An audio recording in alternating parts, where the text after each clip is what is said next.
Next on deck with Tim Black. My critique is these very great and responsible people have had a whole lot of faults that a whole lot of people would say, I don't think they're great. I don't think they're very responsible. That's the critique that I'm providing here. Yeah, and if we want a clean house, look, guys, give it up for Singleton for having the guts. I don't know anything about Cash Patel. I do know he's a problem for them. I do know he's a supporter of Trump. He's a loyalist. Why would Trump want loyalists? Oh, that's right, because last time he was doing this job, he had a big knife in his back every time he turned around. And those same people then run to the media and get big deals and making their life's job, their life's ambition, to trash him. So yeah, have you noticed? They either get a job on The View or they do all the circuits like Scaramucci or Elisa, whatever her name is, she's running around. You get an Omarosa. Gave Omarosa a job. She's been half the time dragging him on liberal media. And it's over and over and over and over. So I think Trump just got tired of it. Trump's like, look, if you ain't with me, you ain't nowhere. But this is bigger than that. Because like I said, I haven't researched Patel. I just know they don't like the guy. I just know that he's like, hey, we could get rid of a lot of y'all. So that's got people upset because these are career people. Career people with cushy jobs. Like, we need to reallocate space. You need to get your ass in the field and be a cop. You're not doing nothing here. Sitting behind a desk, pushing the pencil, collecting a big check, waiting on your big retirement. People are like, oh my God, Trump's a problem.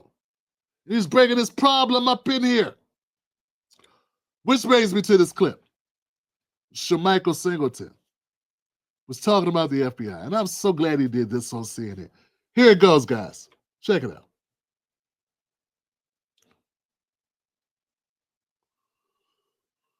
All I gotta do is find it. All I have to do is find it. Yeah, but I guess it would help if I had it. Here we go. Let's go over the history of the FBI, shall we? The FBI investigated Dr. King, frivolous nonsense. The FBI even investigated the late singer Aretha Franklin. The FBI targeted and investigated members of BLM. The FBI, in my opinion, does not have a great record in history of necessarily serving all of the American people. So as far as I'm concerned, if you want to send someone in to sort of shake that place up, be a disruptor, I am actually not necessarily against that. How could you not be? Well, I'm gonna say this. Yeah, how could you be against that? I'm wondering why Van Jones' head isn't doing like this the whole time. Yeah, that makes sense. Van Jones used to be an activist, bro. Man, you are a long ways away from activism, bro. It's sad, actually. Nothing in... No lies detected. No lies detected at all. How could you not feel this way? Look, if someone's going to go in and shake up the FBI, please do. Go right ahead. We've been looking for somebody to do that. I'm disappointed in Van Jones on this. Very much. This is team ball for him. Keep going, Mr. Singleton. A disruptor, I am actually not necessarily against that. I agree with Van in terms of wanting someone to lead the agency well, but the FBI does not have the greatest record in the world of representing and protecting all Americans, maybe some Americans. You know what, Van is right. We do care about law and order, and it should be led by responsible people, but the quote-unquote responsible people haven't necessarily addressed some of the issues that I raised.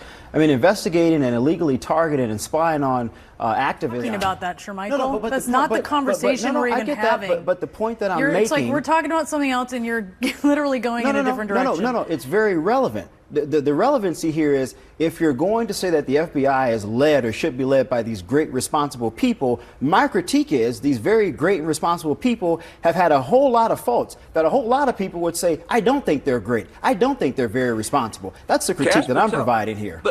Yeah, and if we want a clean house, look, guys, give it up for Singleton for having the guts and having the wherewithal to say, you know what, I'm going to make this an issue. Let me push the envelope on this because we need to bring these things to the forefront. I've been feeling this way for a while about the Democrats. And it bothers me, Singleton, that we had so many and I'm going to say it, Black Americans who are going along with the Russia stuff. You listen to the FBI now because some Democrats told you they cool now? Is that what we're doing? I've never agreed with that. I always thought that was crazy. I always thought it was a betrayal to the history of this country as we know it. Now, if you want to say I'm wrong, if you're going to say, Tim, you're being irrational, fine. But first, hear me out. I did a little digging. Now, you heard Shermichael mention Martin Luther King Jr. Everyone knows about Martin Luther King Jr., right? Did you know that they discredited him by spreading rumors about those affairs? But besides that, what about Malcolm X? Heavy surveillance on Malcolm X through his activism, infiltrated his organizations, showed extensive monitoring of his activities, his speeches, attempted to disrupt his work and relationships with other activists, and we feel they had something to do with his death, his murder, his assassination. Paul Robeson, how many people remember Paul Robeson? Dr. West was recently talking about Paul Robeson, one of the most intense actors. He was an actor, a singer. He was a man of so many talents. He was also an activist at a very dangerous time for us to be activists. They hounded this guy to no end. Some say the U.S. government destroyed this man, caused his untimely death. They blacklisted him from performing.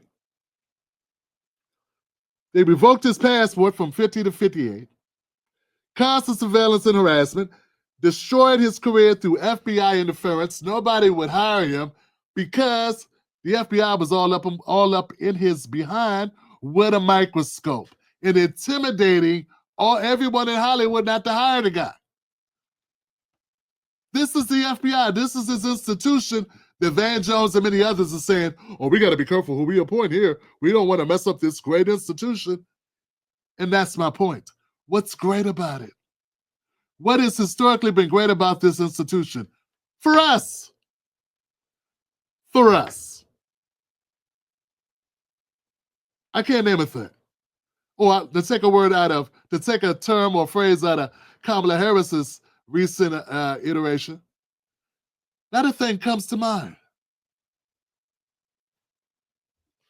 Marcus Garvey. They targeted him for deportation. They infiltrated his organization, used informants to gather information, and imprisoned and deported him. Okay, we know the entertainment arts, they monitored. Did you know they monitored James Baldwin? Surveilled him extensively. The surveillance on Nina Simone, Billie Holiday, all because she did that song Strange Fruit. They harassed and surveilled her. Muhammad Ali, same thing. That's just a cursory list. We can go in depth and really get into it. So this segment is important because people need to wake themselves up. Why are we, you ain't got to be a fan of Trump to want to see this organization overhauled. It needs to be overhauled. These institutions have too much power. Particularly an organization that has a track record like the FBI, there should be no pushback. I'm very disappointed in Van Jones. I'm disappointed in the Democrats overall, and particularly Black Democrats who should know their history. I think they do. They put that on the back burner to support this party and to go along with talking points. At the end of the day, these institutions, they need overhauls. If not, total destruction. You can pick and choose. You want them overhauled or gone? I'm tempted to say just get rid of them. Yeah, it's like that. Because how many people, we didn't even talk about Fred Hampton. There's so many others we could talk about. All right, thank you. And once again, I appreciate Shermichael Singleton for taking time out for bringing this issue, for forcing the issue. She tried to back him off of the issue on CNN, and he stayed there. And there's a reason for that. Because it needs to be said. You don't have to like Trump, but you don't have to like the FBI either.